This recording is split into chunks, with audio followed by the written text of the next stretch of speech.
తులసిని పెళ్లి కూతురుగా రెడీ చేసేసి ఉంటారు. ఇక నరేష్ వచ్చేసి 2 రోజుల్లో పెళ్లి చేసుకొని వెళ్ళిపోవాలి. మా అమ్మ, నాన్న కూడా రావటానికి కుదరదు. ఆన్‌లైన్‌లోనే వాళ్ళు పెళ్లి చూస్తారు అని చెప్పటంతో లక్ష్మి, శ్రీనివాస్ ఇద్దరు కంగారు పడిపోతూ ఉంటారు.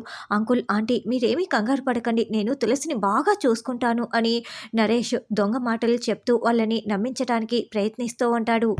సిద్ధు ఆధారాలన్నీ కూడా మొబైల్లో ఎక్కించుకొని తులసి వాళ్ళ ఇంటికి వస్తాడు. ఇప్పుడు నేను నేరుగా లోపలికి వెళ్తే బాగుండదు కాబట్టి తులసికి మెసేజ్ పెడతాను అని, తులసి నేను మీ ఇంటి బయటే ఉన్నాను, నీతో మాట్లాడాలి, అర్జెంటుగా బయటికి రా అని మెసేజ్ పెట్టడంతో ఇక తులసి వెంటనే బయటికి వచ్చేస్తుంది.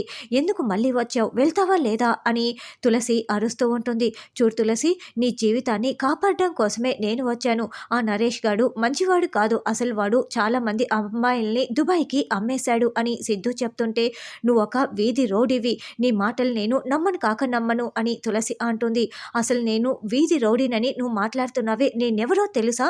నేను కీర్తి వాళ్ళ అన్నయ్యని, ఎక్స్ ఎమ్మెల్యే బసవరాజు గారి కొడుకుని. నా వాళ్ళు కాకున్నా కూడా ఎవరికీ అన్యాయం జరగకూడదని నేను అనుకుంటూ ఉంటాను. అలాంటిది నువ్వు బంధువువి, నేను నీ ఆత్మ బంధువుని. అలాంటి నీ జీవితం నాశనం అయిపోతూ ఉంటే నేను చూస్తూ ఎలా ఊరుకుంటాను అని సిద్ధు మొబైల్లో ఉన్న ఆధారాలన్నింటినీ చూపించేస్తారు. ఏంటి, నువ్వు కీర్తి అన్నయ్యవా అని తులసి చాలా షాకింగ్గా వింటూ ఉంటుంది.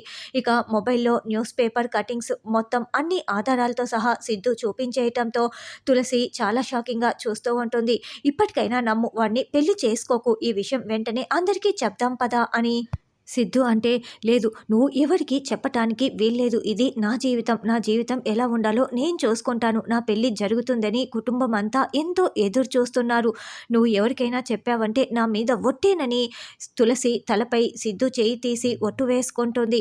నీకు దండం పెడతాను, నీ కాళ్ళు పట్టుకుంటాను, దయచేసి ఇక్కడి నుంచి వెళ్ళిపో అని చెప్పటంతో ఇక సిద్ధు చేసేదేమీ లేక అక్కడి నుంచి వెళ్ళిపోతాడు. నాకే కష్టం వచ్చినా నేను జానుతోనే కదా చెప్పుకునేది అని తులసి జానుకి ఫోన్ చేసి, జాను ఈరోజు నా నిశ్చితార్థం అని అసలు విషయం మొత్తం చెప్తూ ఉంటే జై ఏమో జామర్స్ ఆన్ చేయటంతో జానుకి ఏమీ వినపడవు.